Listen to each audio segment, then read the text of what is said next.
Hello, everyone. I'm Evrin Odcikin. I'm the Associate Artistic Director at Oregon Shakespeare Festival, and I use he, him, his pronouns.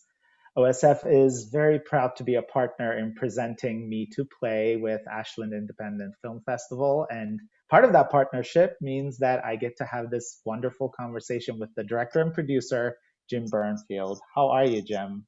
I'm great. It's a pleasure to be virtually in Ashland. I know it's. I wish you were here in person and we were doing this.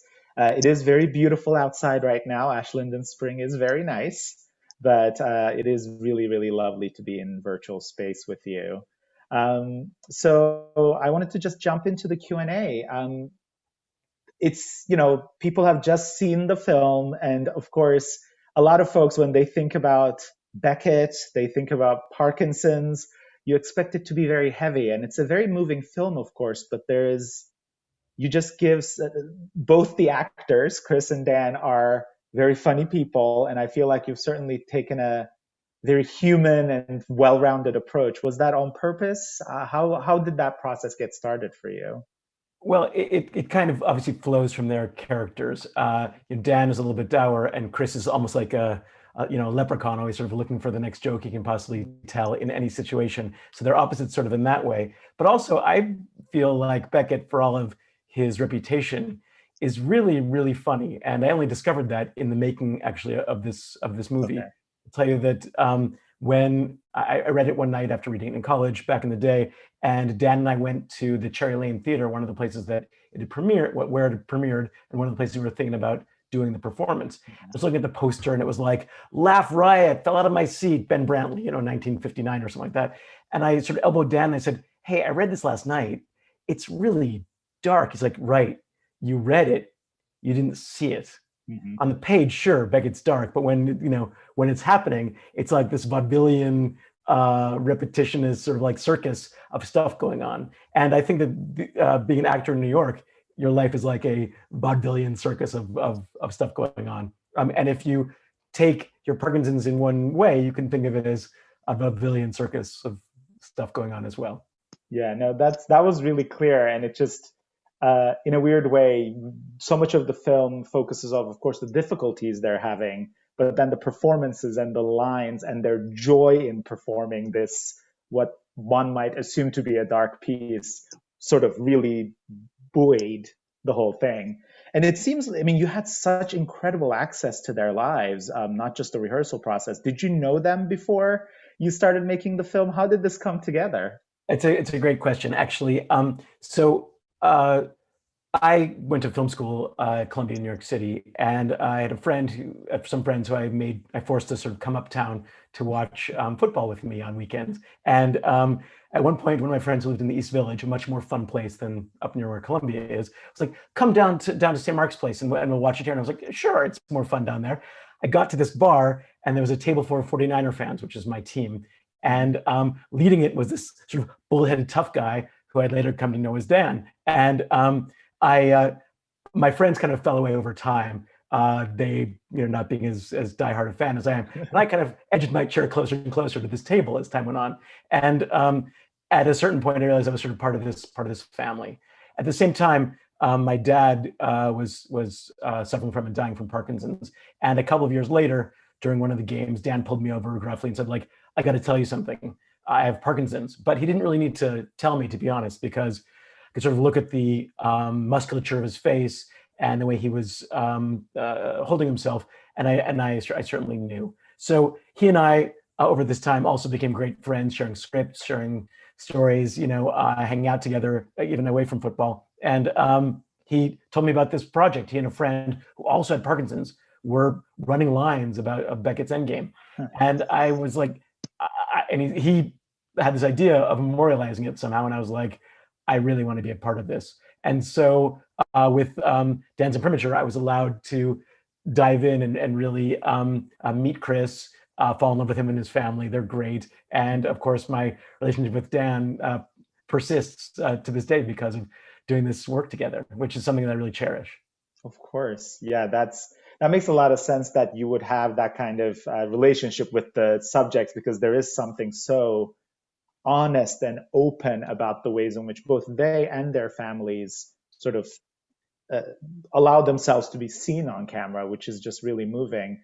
I did want to ask about the sort of the family aspect, because the artistic journey is the driving factor, of course. That actually made it really exciting to me, because it was about the life of these actors, not just their illness, not just a condition. But you do such a beautiful job of featuring the families and the partners, the wives, sort of speaking to the full humanity of experiencing that illness in a loved one. The anger, the support, the waiting, you know the not knowing, in a way, of the future. How was that process? Is that And I really got curious, because you gotten through this with your father. Was that difficult in any way, being in those rooms, seeing this unfold? How was that for you personally? Well, it was actually sort of cathartic in a way. Hmm. I'd seen this really up close in my Hmm. own family, so here I got a chance to sort of rerun it in a way, which Hmm. allowed me to process it and I was committed to a project. So in a way, I was both shielded from it to some degree in my first iteration when it was so close and so painful in my own family, Of and here I course. got a chance to kind of, as I say, redo it and know what was going to happen. I mean, there was sometimes after some interviews with some family members, they'd sort of pull me aside as we're wrapping up the gear and be like, "What happens next?" I'm like, "Oh, I take the film, I transfer it," and like, "No, no, I mean with the disease," and I was like, how, "You don't have the heart to tell someone that this is a degenerative disease with no cure," which they obviously know, but there's no happy ending. The one thing I'll say about this movie, not to make this all dark, is that these guys really do challenge themselves. This is their swan song, and they give it a go, and I think they really nail it. Their concern was not just doing this well for Parkinson's people, but to do it really well themselves. And I'm happy to say that they were really proud of the fact that they did. At the same time, revealing to people they've never met, never seen before, maybe never will, this really painful, amazing, difficult time of part of their lives. It's a real testament to their courage. But they're actors, so actors are incredibly courageous. That is true. I guess bearing your soul, it comes with the territory, but when it's this personal, it's a little different. I have to say, for me, my mother also suffered from Parkinson's in the final years of her life. And there were certainly moments, and it was never the big moments. It was actually really small moments where Dan trips over in the store, or the way in which they have to change costumes. Like, those little moments were such, they hit me so much more strongly, because they were featured so simply. And I just have to say, that was just such a beautiful way to, you know, focus on the disease, but also just show you how life works in the Right. I mean, context. every movie is kind of about process. Mhm. And here the process was putting on this play, but in the process, we could educate and we could also build this caring. And that's really, a key element to this for me. We certainly wanted to show, this question, I guess, which we started with, can they put up this play? But we Yeah. also, it turned out, wanted to interweave Beckett's, sort of story and what Beckett means into this. We want to weave into it sort of a love letter to being an actor in New York. We wanted to weave into it their lives and their families and how Parkinson's affected it, but also just what it means to be a working actor. I mean, taking the subway, running your lines, translating, whatever it might be. These guys, they're not known sort of names, but if you see them, I think you're like, oh right, I remember him from, Hmm. oh, that he was in, they're that kind of actor. Yeah. The working actor aspect of it was so beautiful, because it did really feel like, as it's their swan song of sorts, there was a real love letter to the theater and their love of it. Um, you're a filmmaker. This was a theater project. Was there anything about it that was surprising, or you discovered about the theater of it all as you were making this? Absolutely. I am a film person, not a theater person. What I didn't know, movie people come in, they're on the clock, and they put up the lights, they try to get the shots and everything like that. Theater people walk into a room and start telling stories to each other, and they regale each other, make each other laugh. They chill out, they sip some coffee, and maybe they get to the work. I found it really amazing that Yeah. that this camaraderie is really so incredibly key to it. But if you're running these things and doing this rehearsing, I assume that's really vital. First, you have to sort of fall in love with each other like brothers, and then you can go on Mhm. and trust fall almost on stage with them. I mean, I'm putting words into the. I'm not a theater person, so I've obviously Yeah. mangled that terribly, but you know what I mean. Oh no, certainly. I mean, it's there's something about, in film you have to get it right once, right? And capture it on film. Whereas in theater, there's a repetitive nature to it, especially with something like Beckett, where you're repeating over and over again, even every night, that there's a trust element of the performance that you do have to build that family, I feel like. In terms of Beckett, it was so nice that you brought that up. You know, Endgame specifically is usually approached as this like post-apocalyptic end of life. Like it feels it's approached quite generally. And in this through this process, I got such an interesting understanding of how it relates to Parkinson's specifically. Could you speak a little bit about that? I mean, did they select the play with that idea, or was that discovered as they kept going? Yeah, absolutely. It's interesting because I think that basically both these guys were looking for work to do that they could create themselves to some degree. Chris is an amazing translator, won an Obie for some of his translations. Dan, reading, deep into the night, Parkinson's, as you know, keeps you up at all hours and everything like that. And was I think just going through scripts and read Endgame and found these lines that just felt so incredibly true to him. I don't think he came into this as a Beckett scholar, though. Ruth, who was the production manager, and Joe, who's the director, are like longtime Beckett people. But it turns out that Beckett wrote this after he had cared for his mother, as she suffered from and died from Parkinson's disease. So while there's a lot of different interpretations, it's Beckett. Obviously, you can probably take it a million and two ways, and they're all both right and not right. One thing that's certain is that you can really see a lot of Parkinsonian behavior Mm-hmm. in Ham and Clove, these two characters. Certainly, there's one thing about it's called Endgame. Maybe it's a chess set. Dan, who plays Ham, is sitting at the center like a king, but at the same time, also the stage is set where there are two windows behind this person, and he's right in the middle, almost like a skull. And so Yeah. maybe we're in the brain of someone with Parkinson's, or some other strange analogy that, or probably if it's Beckett, it's almost like an Escher drawing where it's all those things Yeah. at once.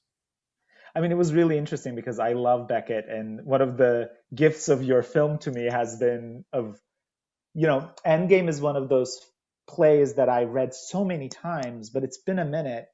And as a director who's, as theater director, it's always been like just under, and just hearing a couple of those lines, I was like, I want to direct this play one day. It was like this really beautiful reminder of the possibilities of that play, and then just to have this my personal connection to Parkinson's and having that perspective on it, it was actually a real gift to me as a artist who's watching this from a personal perspective. So I just want to name that That's was a thrilling. really. I mean, that's one. It's not this.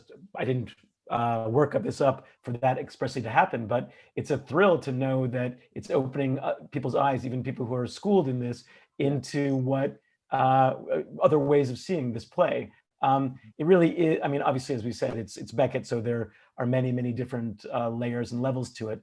At the same time, it really does work as this Parkinsonian idea. And the other thing which we've done in this movie, which I like very much, and I have to give credit to my editors and the like for helping me get to this, was we sort of found Beckett's voice as well. Certainly the guys are talking, but we use this animation to kind of be like, say, open another space entirely, which is Beckett's look at this, which Mhm. I find in this sort of weave of their lives, Beckett's and Parkinson's, a real sort of like sixth character in this, which I think is really important.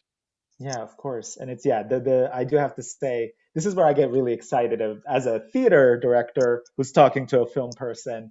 The question that I always get so fascinated by the process of filmmaking, I guess. The question I had for this, you have the rehearsal process, you have the interviews, you have sort of the family story, the rehearsal process, the doctor visits, their life in New York City.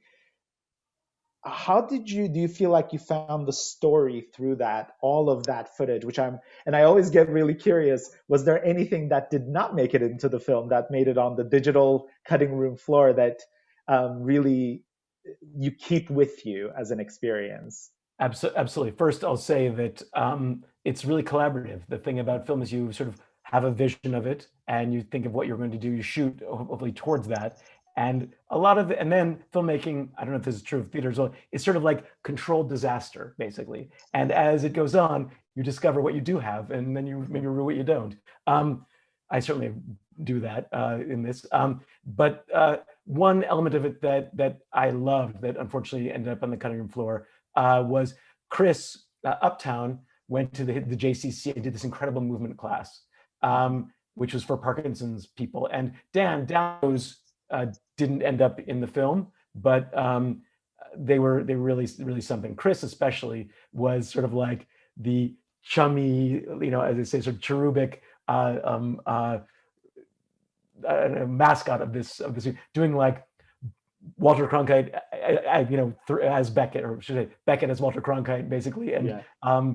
and his doing his dancing and stuff like that, and at the end getting a huge hug from the instructor. At the same Yeah. time, Chris Dan is downtown with this like gruff, sort of angry martial arts master, and it's a very different experience. And so, sort of putting them together, which actually still lives on our website but isn't in the movie. Yes. It was sort of fun to watch the sort of different attitudes. I mean, New York is nothing if not filled with attitude, and here I got to like really see a couple. I mean, it's really exciting, actually. Now that I know it's on the website, I'm certainly going to dive in and see that piece Great. because it actually sounds fascinating.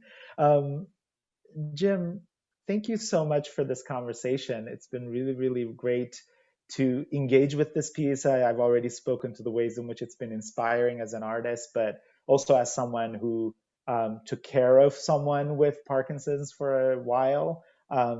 It was really moving to see the disease and its impact on people, but also the life that happens through the illness. So humanely and generously depicted. And it makes sense that you've had your personal experience and that came into the film very clearly. I'm so excited that this film is getting this audience here in Oregon with our community, and I know it's been all over the country, but I just hope for you much more success with this film because it's one that deserves to be seen all over.